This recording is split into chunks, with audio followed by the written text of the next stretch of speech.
Bila waktunya tiba, Satrio Piningit akan muncul menampakkan jati dirinya. Sosok misterius tersebut bakal naik ke tampuk kekuasaan tertinggi di Indonesia, yang menjadi teladan, harapan, dan mengayomi rakyatnya. Ramalan Prabu Joyoboyo menyebutkan, Satrio Piningit akan turun di tanah Jawa, dengan membawa misi memperbaiki moral, dan kehidupan manusia. Ketika sedang mengalami kemerosotan di berbagai sendi kehidupan, Indonesia berada di titik nol, saat itulah terjadi goro-goro zaman Kalabendu yang mencapai puncaknya. Kedatangan Satrio Piningit ini ditandai dengan berbagai bencana, musibah kecelakaan nasional, bencana alam, seperti gempa bumi, gunung meletus, tanah longsor, tsunami, tanah bergerak, kebakaran hutan, banjir besar, huru-hara, bencana wabah, dan kehancuran sistem tatanan pemerintahan. Selain itu juga terjadi kemerosotan moral, kehancuran budi pekerti, dan hawa nafsu merajalela. Sebelum kita simak videonya sampai selesai, mari berkontribusi membantu perkembangan channel ini. Supaya kami selalu bersemangat dalam menyajikan pembahasan tentang sejarah yang ada di seluruh Indonesia ini. Silahkan tekan tombol subscribe dan lonceng supaya selalu mendapatkan notifikasi video berikutnya dari kami. Satrio Piningit ini, jika telah sampai pada saatnya, ia akan muncul tepat pada waktunya. Raden Ngabehi Ronggowarsito, seorang pujangga besar dari Keraton Kasunanan Surakarta Hadiningrat, menuliskan Satrio Piningit adalah anak dewa, yang berwujud manusia. Wujudnya tidak berbeda sebagaimana manusia pada umumnya. Disebutkan, ciri-ciri Satrio Piningit seperti dewa, namun tampil berbadan manusia, berparas seperti Batara Kresna, berwatak seperti Baladewa, dan bersenjata Trisula Weda. Berparas seperti Batara Kresna, berwatak seperti Baladewa, memiliki arti bahwa para Satrio Piningit itu seperti Batara Kresna, yakni tampan, berwibawa. Namun Satria Piningit juga berwatak tegas, seperti Baladewa.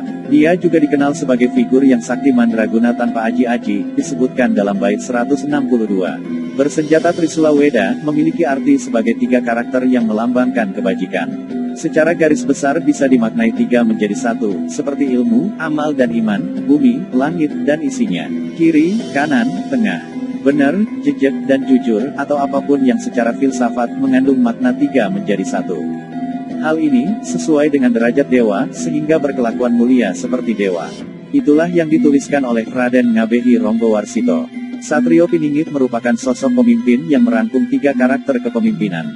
Pertama, Satria Bayangkara yaitu sosok pemimpin yang bersikap adil, berjiwa pemaaf terhadap lawan-lawan politiknya, dan mengayomi. Kedua, Satria Panandita merupakan sosok pemimpin yang religius, jujur, adil, tegas, dan pengemban amanah kemaslahatan umat.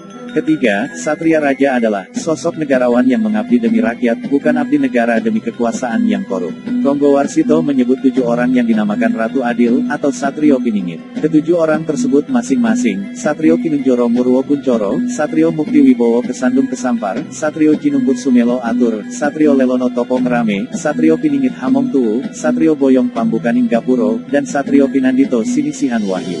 Dalam buku Perjalanan Spiritual, menelisik jejak Satrio Piningit. Jalan Setapak menuju Nusantara Jaya karya Tribudi Marhen Darmawan, dan Nur Rahmat disebutkan bahwa sosok Satrio Piningit dimiliki oleh semua presiden Indonesia. Yang pertama yaitu, Satrio Kinunjoro Murwo Kuncoro. Identik dengan Soekarno, karena dianggap mampu membebaskan bangsa ini, dari belenggu keterpenjaraan. Yang kedua, Satrio Mukti Wibowo Kesandung Kesampar, yang diidentikan dengan Soeharto.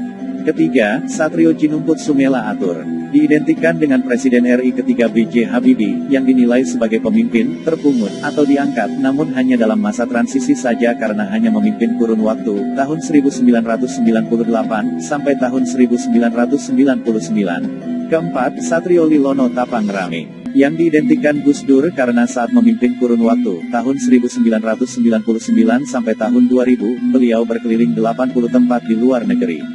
Kelima, Satrio Piningit Hamong Tuwu, yang diidentikan dengan Megawati yang memimpin kurun waktu, tahun 2000, sampai tahun 2004, karena dinilai membawa karisma keturunan bapaknya Soekarno.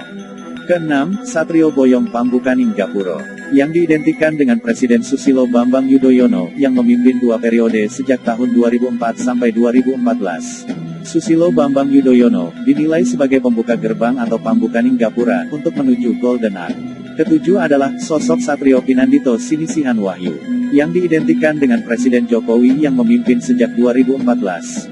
Menurut kalian sendiri, bagaimana dengan sosok Satrio Piningit ini?